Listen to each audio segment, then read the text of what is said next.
and say, welcome to the second hour of Mind Shifters Radio. Today is Wednesday, August the 6th, 2025. So if you're complete, I'm delighted everybody's here. And I'm looking, Cammie, there is a product on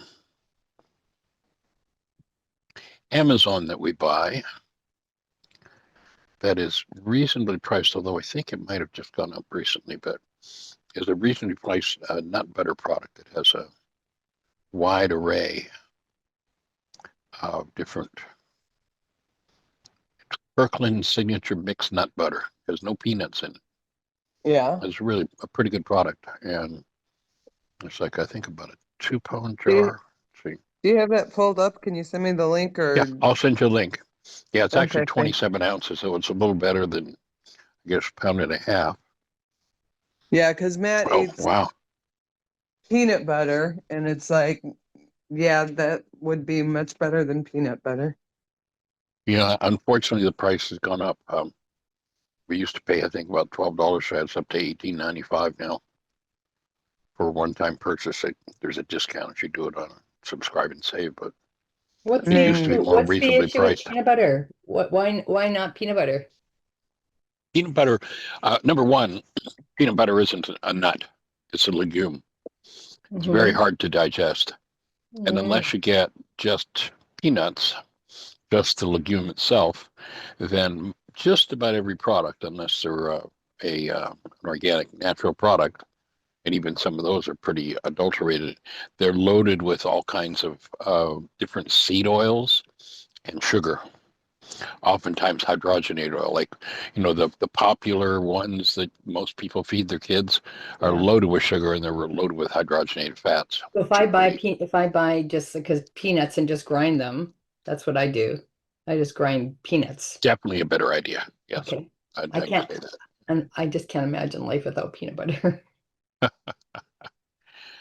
Well, the that staple used of to be my true for me too, but then when I realized it's a legume, and a lot of people have trouble digesting it, whereas, a real nut is easier to digest and has healthier oils and fats in it. Okay, good to know. Okay, thanks. So how is everybody being? Welcome, delighted you're here. What's on your mind? Cammie, you still have your microphone open. Any thoughts for you?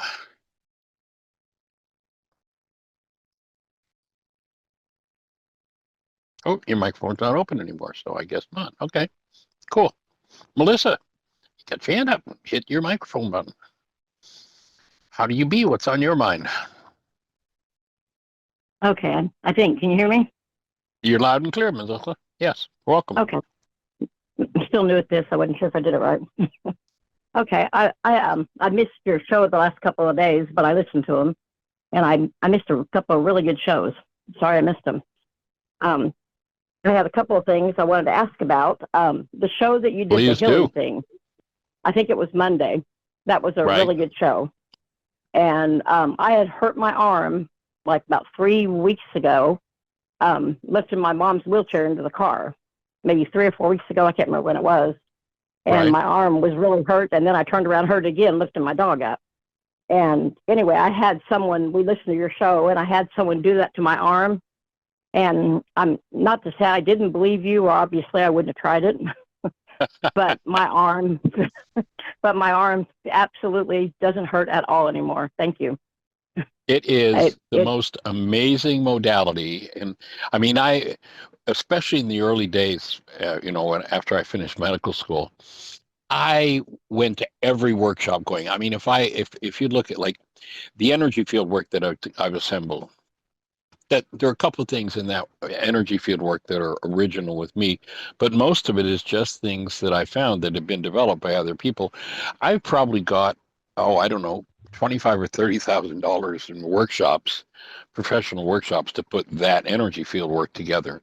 And basically what I did, my criteria, once I had discovered still point breathing and what it takes to get the field safe enough and open enough to go into that still point, then one of the criteria that I had for things going into the energy field work that I now teach in the Laws of Living class was, does it help people get into still point? Does it enhance or encourage or speed up people getting into still point? So everything in the energy field work does exactly that.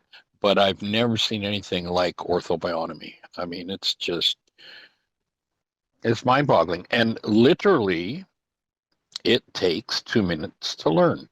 A lifetime to master, yes, it is a practice, being sensitive to it, but anybody can do it. Arya Reign does it. One day she went home and her mother was feeling sick, and she called back over.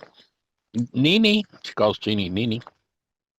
Nini, remind me how I do the orthobionomy. My mom's got a headache. And she was probably 5 at that point. She knew enough because she'd heard herself a couple of times, and we'd done it. And, okay, let's just do orthobionomy on that. And it's just so simple. It's awesome. So glad your arm's doing well.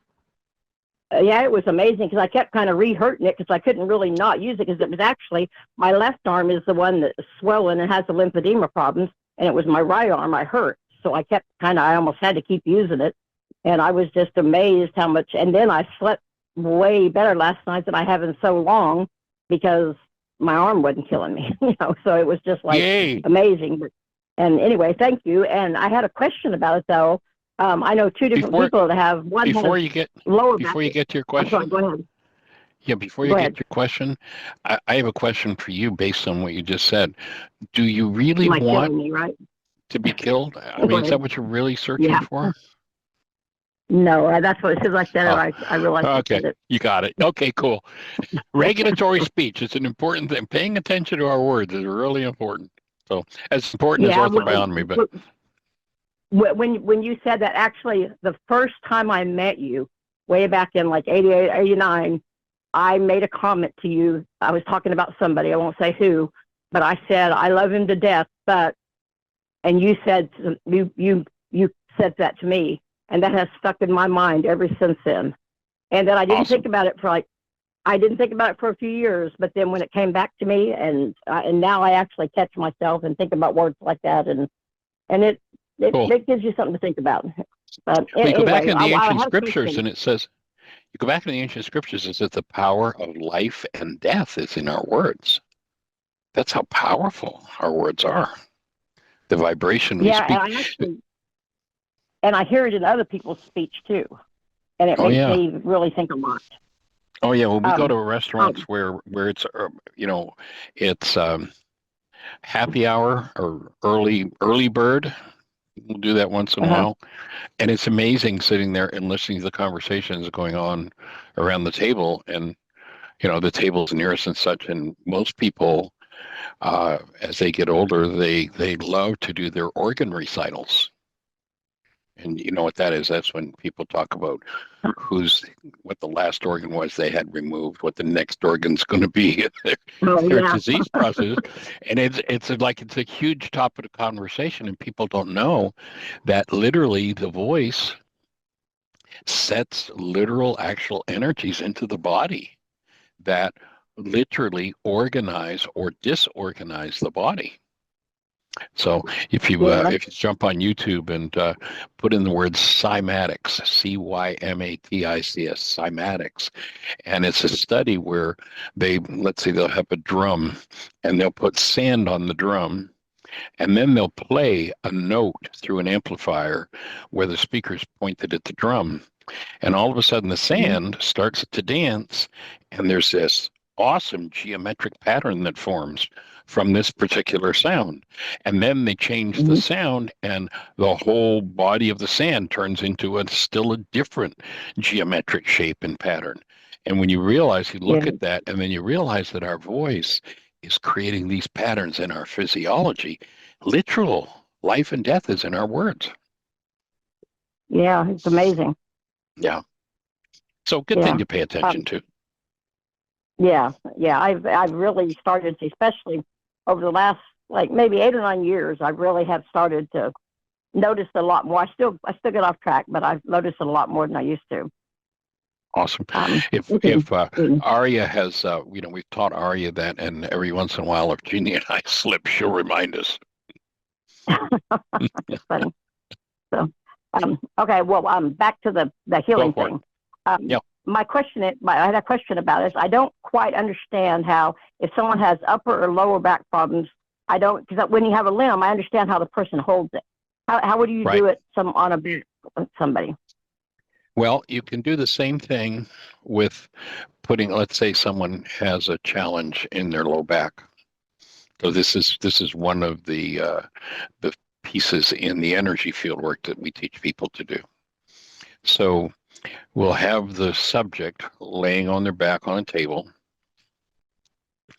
The person who's doing the work will actually lift. Okay, so let me see if I can describe this in a way that it makes sense.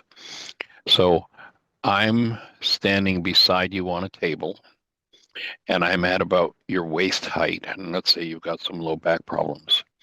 What I'm going to do is I'm going to, standing on your right-hand side, I'm going to reach over to your left leg, and I'm going to roll your pelvis using your leg, lift your leg up and roll your pelvis, and I'm going to slide my right hand under your pelvis, and then I'm going to put your leg back down. And then I'm going to slide my left hand under your low back just above where my right hand is. So now my two hands are forming a T. Okay. That makes sense? Okay. So now I can do several things there. I can use both hands, your body weight, the upper part of your body is on the table. So I can use my two hands to work together to stretch away from the top of your head or compress the same way as we do with the limb. I can turn it right or left. I can do each of those moves, and there's an additional one in that position that I can do on any part of the spine, and that is I can have my left and my right hands, instead of them working together, having them working against each other. So again, imagine I'm forming that T under your pelvis. I'm going to use my right hand to pull your pelvis down away from your head, and I'm going to use my left hand to pull your low back up toward your head. So I'm creating a decompression there. So there's this stretch and open, so which feels better, and that's when one breathes and those pulses start, and it's amazing. Okay, I just wasn't really sure quite where to hold on to somebody with the back, but that makes sense. Okay. Right. All right, that makes a lot of sense. Okay. I had another question too on the program from yesterday. I really related to that program big time. The lady who talked about her ex-husband who was an alcoholic. Right. And someone we know and love.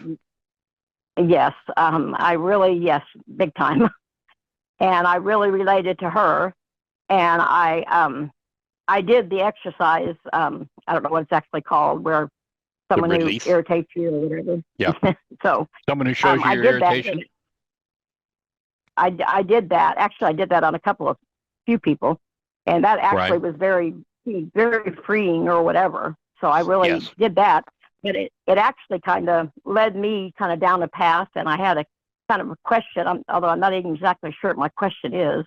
But it kind of took me down a path of maybe thinking or whatever. And anyway, I basically my whole life, anybody I've ever dated, married, been in a relationship with, anything, I don't know what the word for it is.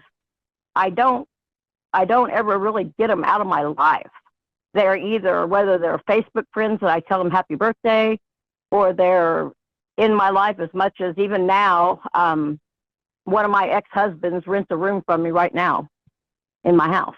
We're friends. Right. And he rents a room from me. You're committed I've always to do your work, right? You keep your triggers around you. Everybody thinks I'm crazy, actually, but I'm able to just once, whether they're somebody I just decide I don't want to be in a relationship with, or whether they're an abusive person, I'll put it that way, right. an abusive person, I'm able to once I'm able to stop what I don't want to be there anymore, I'm able to just move forward, I guess you can say.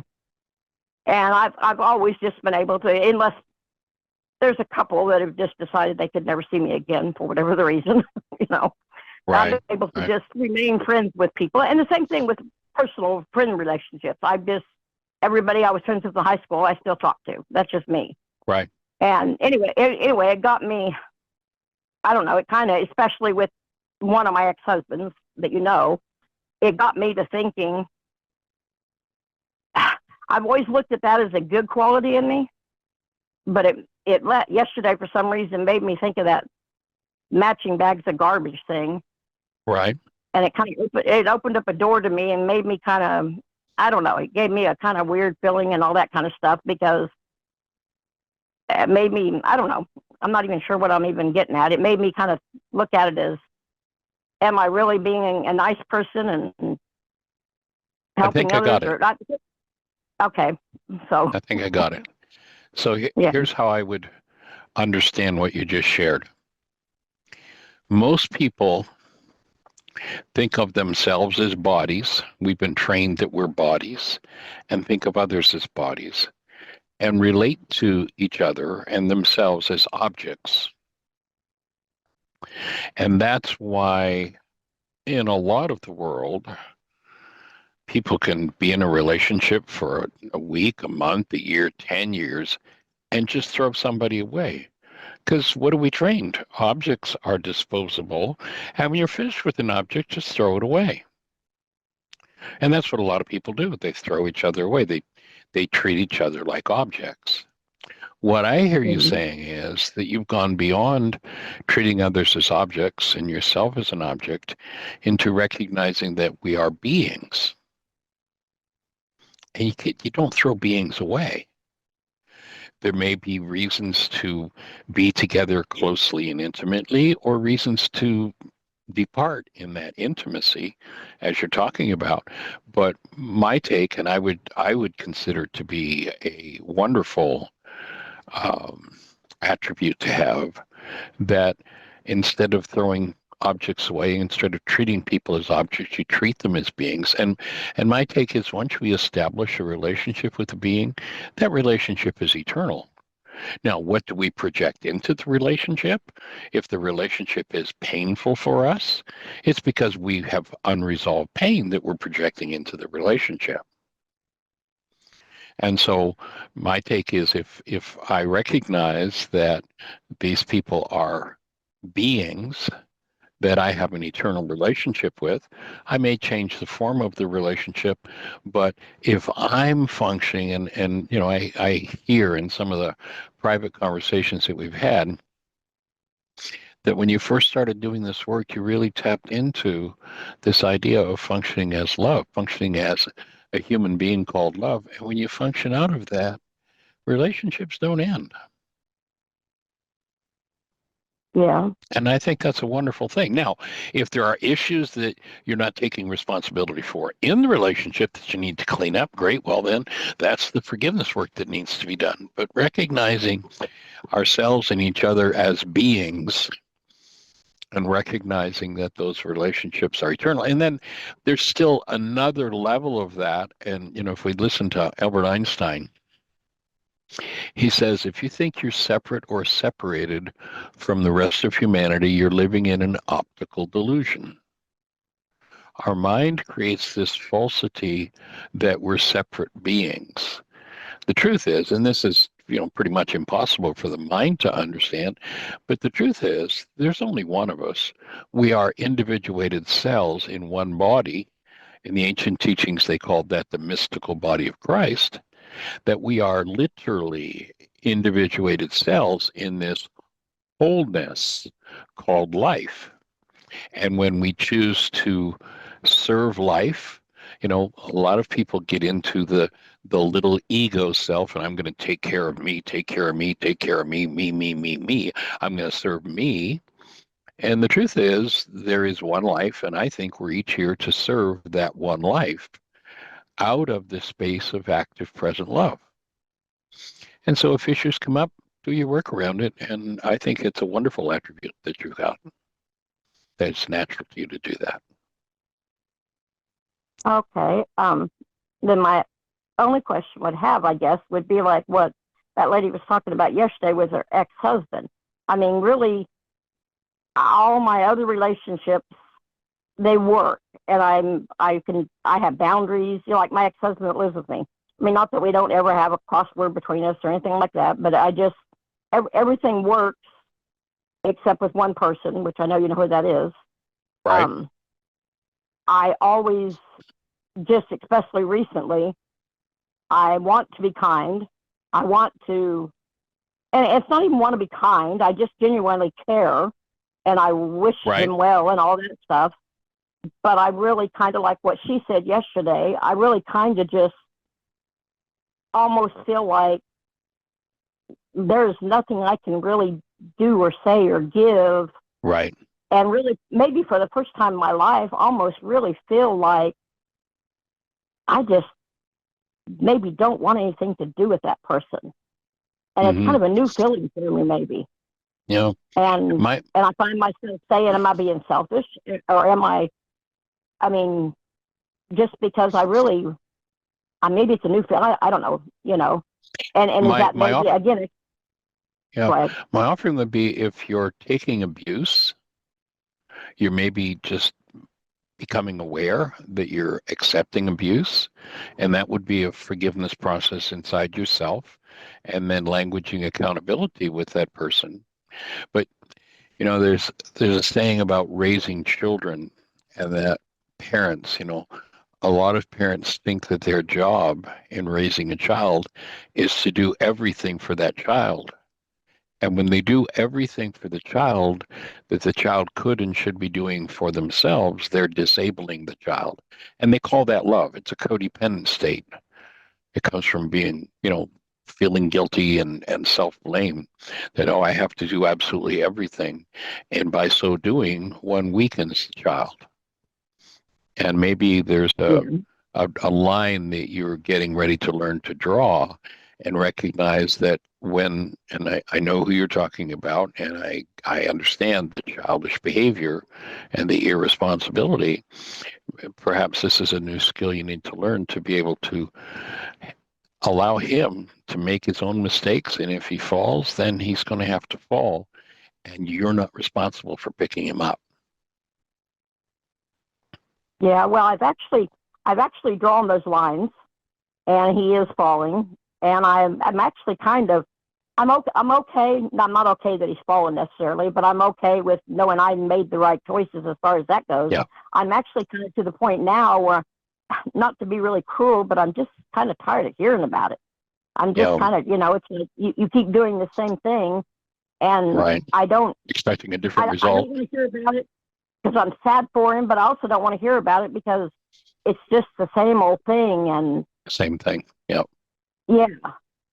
And I'm kind of getting to where I don't even want to pick up the phone and hear about it. And like I said, then I look at myself and think, okay, why is this bothering me? You know, is that because it's something within me, or am I being an ass, or, you know, that type of thing? Because he doesn't talk mean to me. It's just he wants to tell me his same old sob story every month, and he's not asking. I know he doesn't ask anymore. You know, and I'm like you've told him often enough he's going to be accountable.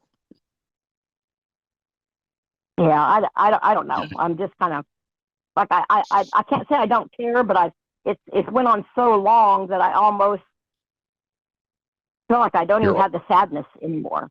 You're over it. Yeah, I hear you. Yeah. Time for him to be accountable. Have you got a mailing address for him? Does he have a mailing address? Yeah, I don't even know what it is now because he's changed it so many times. Okay. Yeah. I was going to say I'd mail him a book. Might be time for him to read it again, because he started on this path a long time ago, but in terms of actually using the tools from his communications with me, he's not even bothered. I've tried to get him to call you, and he says he's going to, and he doesn't, but I don't know. He's still in the blame world. It's everybody else's fault. So yeah. Well, I hear you. Hoping that that he'll do that. But like I said, I'm even to the point where I don't even almost make the effort when I do talk to him, because I just, not like what she said, when he kind of almost, he doesn't mock me, but he kind of just like thinks, well, just because it works for me doesn't mean it will him, and that kind of thing. And it just, Right. like I said, I'm Enough just already. maybe done with it. Yeah. Yeah, enough already. I hear you. I think that's very reasonable. I know for years you have extended to him and supported him, and there comes a point where if somebody isn't willing to pick up themselves or repeats the same behavior that puts them in the same place where they say, you need to help me. I certainly hear you being able to say, oh, enough's enough, and I quit. And I don't want it to turn me into a different person than who I am. And I feel like it maybe is.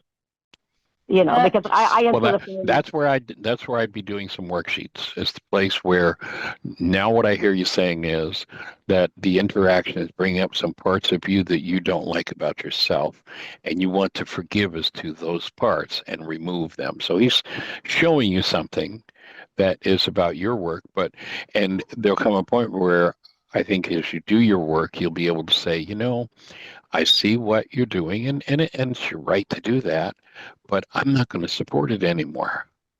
Can I make an offering, Michael? Please do. So interesting. I don't know what she was talking about. I don't know if it's me and Duncan, that she's that Melissa, if that's what you're referring to. I'm not sure if it was in that dialogue. So I was just talking to a friend and client the other day who I had said to her to know the truth, that we're innocent souls and we're guiding each other home, and they're bringing up our state of consciousness, but also to respect the illusion. And it's for me looking at Duncan, right? And I have my client friend's in an abusive relationship, and she's deciding right now she's actually going to leave, and she loves this soul, knows the soul is there for her evolution. She's manifested or made this character up in her life script.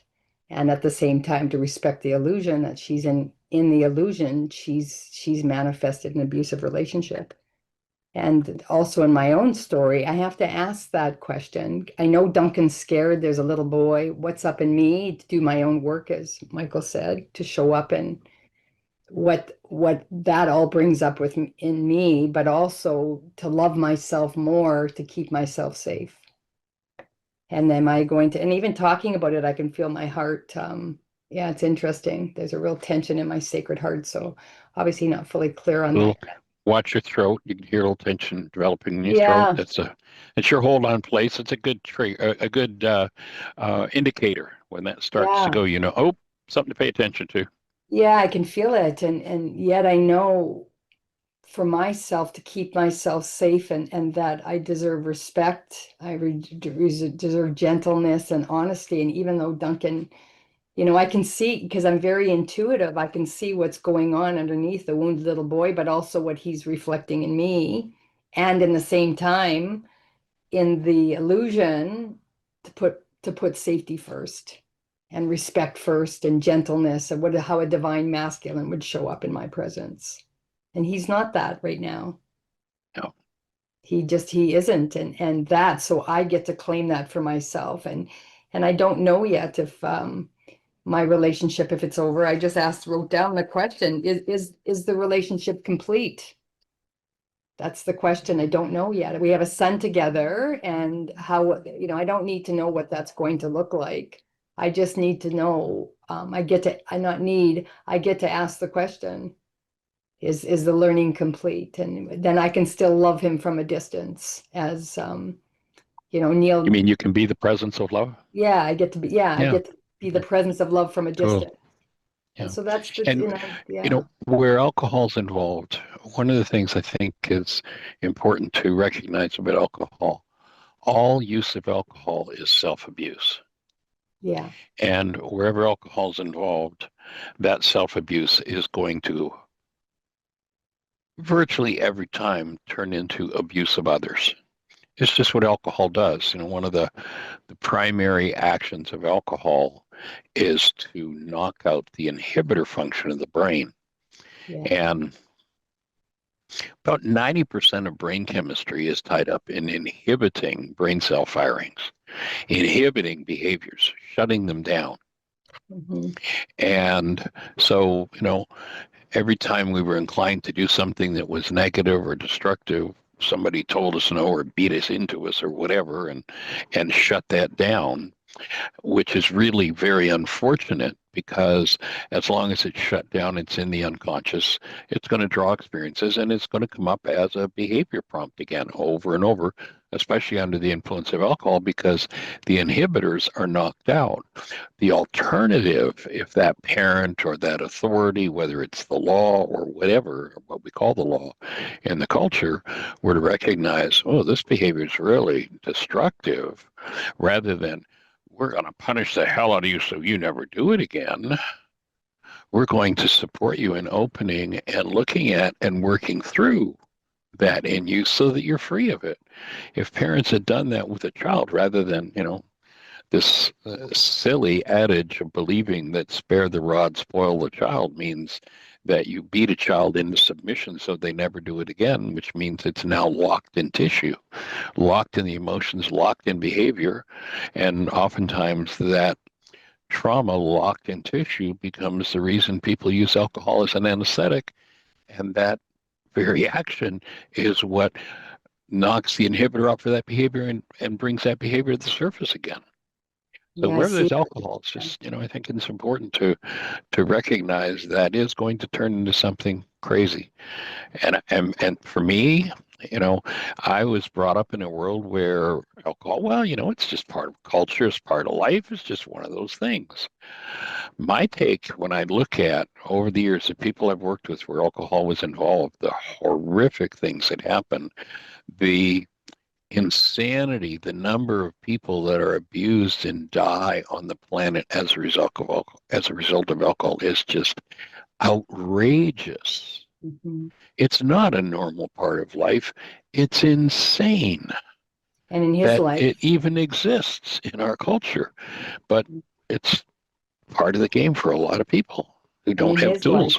yeah, he had, so of course raised by alcoholics, and so his sister, all of them, they're all alcohol. In Duncan's case, they're alcoholics, and I notice this pattern within him right now because Alexander is playing with alcohol, right? And he's gone a little overboard a couple of times where he was throwing up. And Duncan, I think that's brought up fear in him. And now he's trying to reduce his alcohol consumption and which Got his attention. and so he got his attention. Unfortunately, this agitation piece, and there's also lots happening in his life script that is he's projecting on the world the discomfort that's within him around it. Because where he depressed with alcohol and it took the edge off, now he doesn't have that. So now he's projecting in the outer world at all these experiences, but he doesn't have the framework, the brain cells to see that this is a beautiful opportunity. And I can see he's gone into quite, he's in a bit of, I'm going to say crisis right now. Yeah. Life without tools is hell. Mm-hmm. Yeah. So it might be, especially with that opening with the son that you both have together, that might be the opening for the conversation to hand him some of the tools. I did. I sent him, Yeah, awesome. He sent me that on that whole write-up you did on alcohol. I sent him that, and he's right now, he doesn't seem to be open. I know how much he loves Alexander, and I'm going to keep an opportunity, and I also trust God. I trust myself. I trust the life script, why this is showing up in my field, that I was married to an alcoholic, why I also fear it's bringing up in me, worried about addiction in my own son, which that's all fear stuff for me to look at and clean up. Because even as we're talking about it, this must be in a generational piece, because I can feel it in my sacred heart and also the right side. I can feel it. And I'm going into, even as we're speaking, into deep fear. So here's your impetus to heal that fear. And ultimately, that's what alcohol's about, is anesthetizing against that fear. Mm-hmm. And the hostility that people do, most people talk of hostility as a feeling or an emotion. hostility is not an emotion. It's an anesthetic. That's all it is. It's nothing. It's no different than alcohol. It's just an anesthetic against feelings. And so offering him, especially with the conversation being opened about your son, offering him the tools for him to be free and to encourage him to offer that to your son as well might be the opening he needs.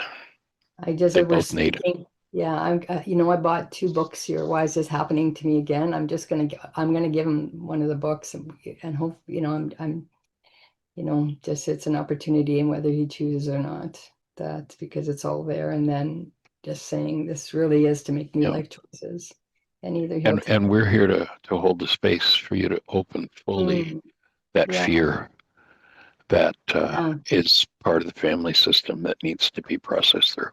Yeah, I can see, this vitality layer. Oh, that this next level is coming up for, And I don't want Alexander to be, he is my, all the characters I've created in my play. But notice you're once again into what you don't want. Yeah. What do you want for Alexander? Because this is the family pattern. Yeah. Always focusing on what we don't want and working not to have it happen. And the simple act of focusing is a creative act which brings about what we're focused on. I want Alexander to be fully realized in his incarnation. That is, and I want myself to be fully realized, and I would love it. And I have worksheets around this, obviously, and I want Duncan to be fully realized. And we'll hold the space. Yeah.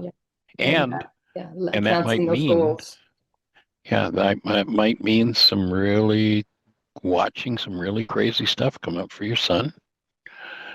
When you look at what your side of the family, your early life looked like, and what went on with Duncan being brought up by 2 alcoholics, there's going to be probably some big stuff that's not going to be easy as a mom to look at, to come up for your son. And you want to be in a balanced place with him where you can see it if it's moving, so you can support it healing, rather than what most parents do, because they haven't resolved it in themselves, is they hide looking at it in their own children and miss the opportunity for family healing.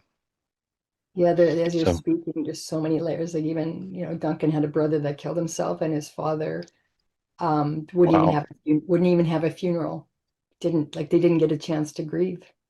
He acted like it didn't even exist. So you can imagine the layers of that patterning of denial that is in that family system. And Alexander is at the effect of that because it's in the field.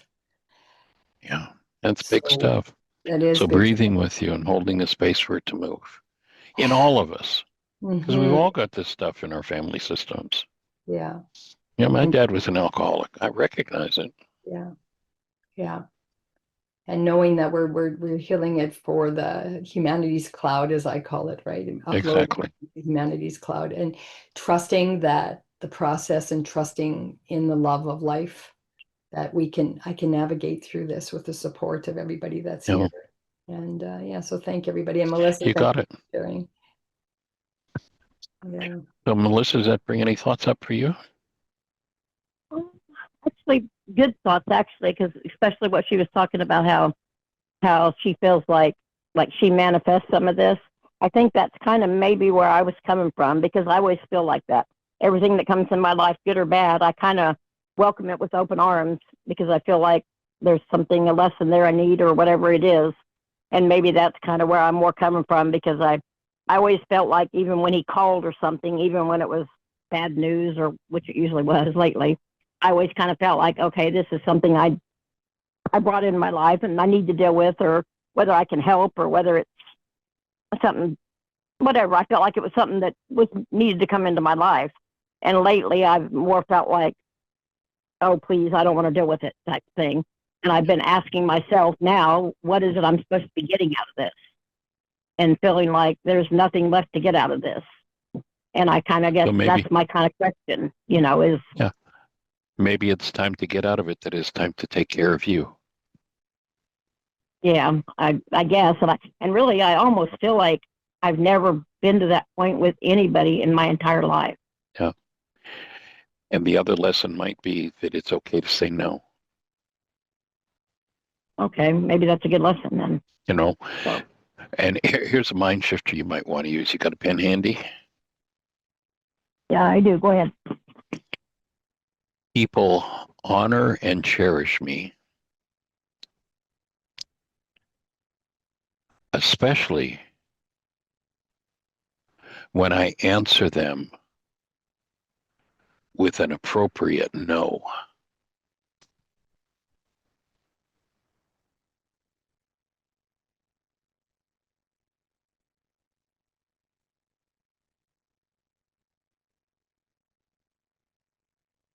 No. Cherish me, especially when I answer them with an appropriate no. Yeah, people honor. Okay. People honor and cherish me, especially when I answer them with an appropriate no. Okay. That'll be cool. I'll give me something to work on there. Cool. That's a new one for me. Like I said, I've never felt like I had to just completely turn someone away or whatever. So maybe that is the first lesson for me on there. Yeah, there comes a point where if you're not enabling, people oftentimes will have to go to the next level of their own trauma. And watching that's not always easy, but be the space, and that's the most profound gift you can give. Yeah, I actually feel like almost like I don't know how to describe it other than almost like my heart kind of like the Grinch grew 3 sizes or something just now. Cool. Nice. Like it was the right Yay. thing. That's it. You got it, girl. That's it. All right. Well, thank you very much. Entering form on another level. All right. Well, thank you very, very much. I feel a lot better. Thank you. Awesome. Sweet. All right. All right. Up. Thank you. Thanks.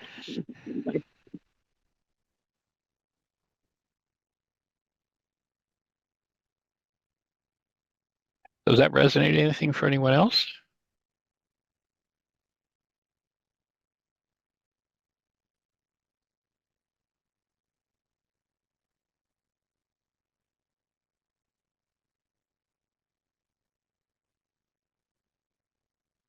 It's brought up a lot of tears. That mind shifter has brought up a lot of tears. I'm just doing it right now.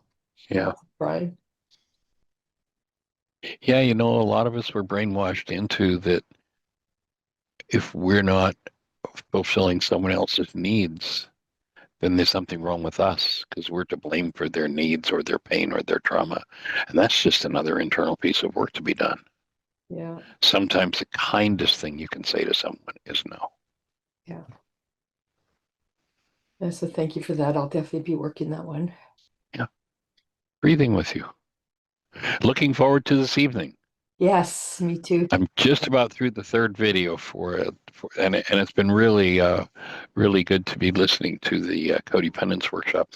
For those who have done the codependence to interdependence intensive that we did online, or have purchased the self-study, tonight's session is at 7:00 Eastern time, and I'm looking forward to what unfolds. We had an awesome group on Sunday, and so this evening we're going to do another 2-hour session, and I'm looking forward to it.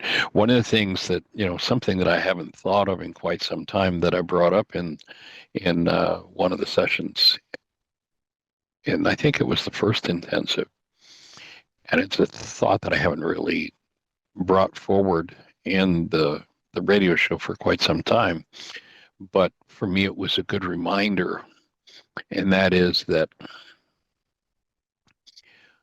who or what we trust in the moment of stress or crisis informs us of who our God is.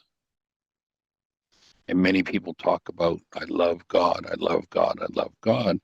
But when the stress is up and the chips are down, they turn to rage and fear and guilt and beating up on people, they turn to everything else. And the pictures generated in the mind by those thought disorders are what was being spoken of in the commandment that says, have no false gods or graven images before me.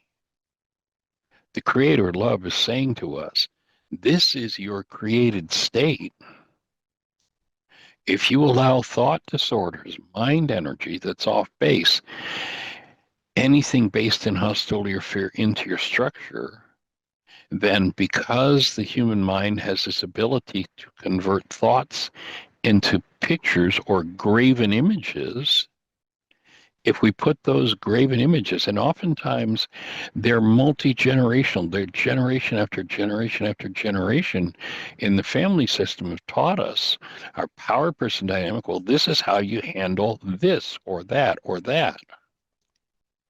And those graven images take over and destroy our relationship with love. And they're the places to step in and forgive as to those patterns and remove those energies based in hostility or fear that separate us from the true relationship with the Creator, which is a true relationship with and functioning as the active presence of love that we're designed to be. So that was a good piece for me to jump into and listening to these shows to prepare for this evening. And Susan, we're delighted that you're doing that study, that you stepped up to the plate and said, I want to do that. And I'm excited. I think Sunday was a great start. And everybody who's done the show or the codependence, you do have an email with the link from Sunday's session and links for tonight's session. So yeah, I'm excited. I think it's just exactly on time. It's perfect. And I'm meeting all the people that have been with you for so long and going to the next level of vitality with them as well. So it's beautiful. cool. Thank It sounds like your sinuses are cleaning out a whole layer too, now that your throat's opening up. I am cleaning as we're speaking with that mind shifter and letting the tears come and trusting the process. Yay. Awesome. So we have several folks out there. What's on your mind? Hit your mute button. Share with us what your thoughts. That was a pretty intensive discussion. I know that Terry Bowling, who's with us, has been a proponent, has shared a lot on the radio show over the years about the A program. And one of the things that Terry gave me about the worksheet process was what one of his sponsors in the early days had shared with him about, going to these damn meetings. Terry, maybe you want to share that directly, like how many meetings should you go to and how that related to the worksheet, if that's rattling those brain cells. That was a really powerful lesson when you shared that thought with me. And maybe Terry isn't right there. He's on, but maybe isn't right there. His mute button. Oh, there he is. Hey there, sir. There? Yeah. Do you remember the gift you gave me when you shared how long one should do worksheets and compared that to how many meetings one should go to? I'm trying to get my phone working. Am I on? You're good. Yep. Oh, You're clear. okay. Yeah. They would always say, well, you just keep going till you want to come. There you go. keep going to the meeting until you want to go to the meeting, right? You keep doing the worksheets until you want to do them. There you go. So, okay. And then when you want to do them, you're going to do them anyway. And then when you don't want to do them, then it's time to keep doing them. So that's a pretty all-encompassing answer. Yeah. Yeah, very cool. So anything else on your mind for today, Terry? Anything exciting, especially with the topic at hand? Any input for Melissa or for Susan? No, what's I know really you've done a lot of work in that arena. Excuse me. Sorry, my phone has a slight delay and it creates a step over sometimes. But what's amazing is how much I don't know, that I thought I knew, or stuff that, oh yeah, I remember that. Yeah, or I see it a little different. And I'll say, Michael, you just get smarter and smarter. It's smoke and mirrors. And it's a lot too. And I had a lot of moments of confusion the last few days, which is, to me, is a beautiful sign. We're rearranging some of the cherished beliefs in my mind. So I'm ready to experience the full thing. So I've had fun getting my binder ready. That brings back a lot of muscle memory and good time memories. So I've got about half a dozen big binders from each segment of my immersion and why and and I've got them all right and keep them in the bedroom with me, and it's quite a bit of work, and it's a lot of stuff, but I'm really enjoying it. So I'm excited, buddy. Thank you. Yeah, you've been through a lot of layers over the years. It's been an interesting quarter century, hasn't it? For sure. And For sure. And I'm inspired to push through. I started my book in 2013. I got it going as why again? You remember? right? Yes. Yeah. Yeah. So I got it back off the shelf and I added some notes to it and starting to fill that out. And I made a goal to get that thing done within the next 12 months max. And All right. yeah, I'll be looking for your input and support on that. Oh, absolutely. Absolutely. I'd be delighted to write the intro. And so one other little piece, and I'll shut up, is that, they talk about the AA, and there's a lot of talk about different success rates and all that kind of stuff, different numbers that they've thrown around for years. And like one is that, it's got like a 7% success rate. And then there's another one that says, well, that's if nobody actually sticks around. If they really stick around and stay, then it's more like 50%. But all in all, what that really tells me is that beautiful program. I'll always be connected to it. It was my primary introduction to a conscious spiritual journey, but I needed more.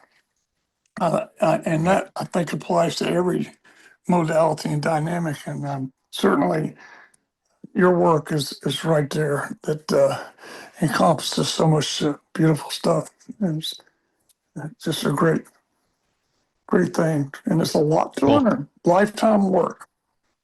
yes, definitely a lifetime of work. And to me, for me, the deepest appreciation, because the whole root of everything, all those different binders you have from the workshops and such, the whole root was that Yeshua 2,000 years ago brought forward an understanding of the mind that it took me 35 years to get it. And that is how to collapse pained perception and heal what's under the surface. And it's still the only place on planet Earth I know of, out of his first century Aramaic words, where that happens on a consistent, persistent basis if people use the tools. And everything grew out of that. And so for me, the appreciation, the accolades go to Yeshua 2,000 years ago, who Yes.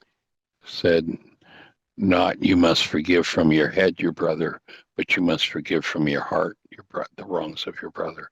That you got to go into your own unconscious and clean up what's in there. It's just so dramatic, dynamic, and profoundly powerful.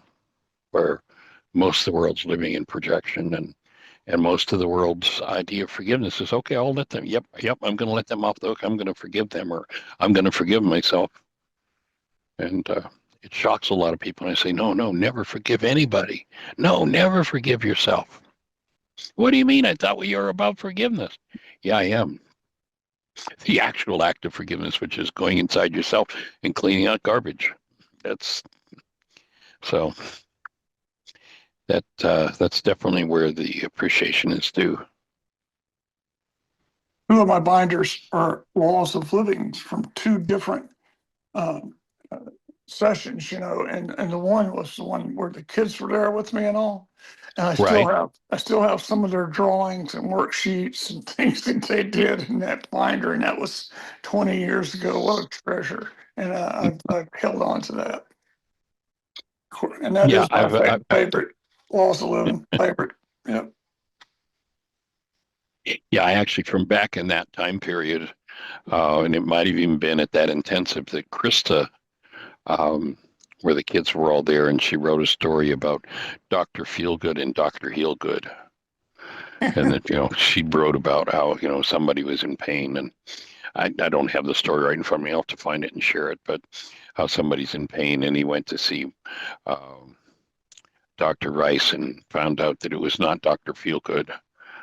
But she ended up with, Dr. Heelgood. So anyway, that was definitely a precious time when those kids were around. And sometimes we had to ask the kids to be quiet. The Laws of Living course is done in the Socratic method of asking questions, so there's a lot of participation. And when the young kids were there, they'd be light years ahead of the adults in answering the questions. And a couple of times we'd have to say, okay, we'll just slow down a little bit. Let's let the adults answer some of those questions. So there was that participation. Pretty amazing, pretty sweet.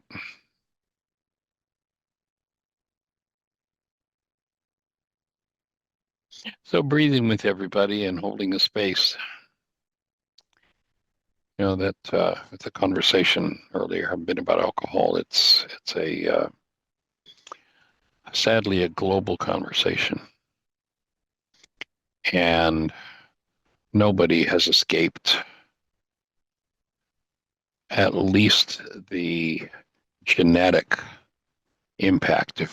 If there's no immediate alcoholism within your world, we've all been touched by the genetic impact of the abuses that happen when the central nervous system is poisoned, when the brain's function is compromised by the use of alcohol.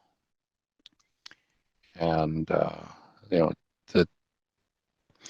it's interesting. There are some people in the world today who's like, well, I never touch alcohol. I saw what it did to, and you haven't resolved it yet. That's why you're still doing the same trauma.